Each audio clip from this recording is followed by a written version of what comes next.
Welcome to Let Me Fix This. Enjoy the video. You start by validating prerequisites. Confirm your GPU model, current driver, and manufacturer control panel. Once updated, switch your system power plan to high performance so the GPU can draw needed power. Make sure you close background apps that steal CPU or GPU cycles. Next, open the vendor utility, NVIDIA, AMD, or Intel, and locate the Performance or Power Management section. That first actionable step puts you in control and prevents throttling before you change core settings. Once done with prerequisites, you move into configuration. In the control panel, enable GPU performance mode or raise the power target to 100% to allow higher clocks. Then adjust GPU core and memory clocks in small increments, testing stability between changes. You want steady gains without crashes.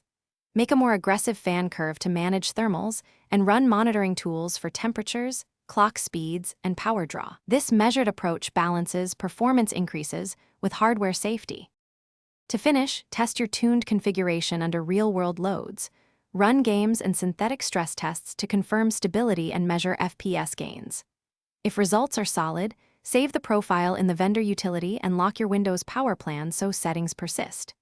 If you encounter crashes or artifacts, roll back the last change, lower the clock offsets, or increase fan speed. Reduce voltage only if you understand risks. One key troubleshooting tip: thermal throttling often looks like instability. Check. Thanks for watching. If you found this helpful, don't forget to like and subscribe.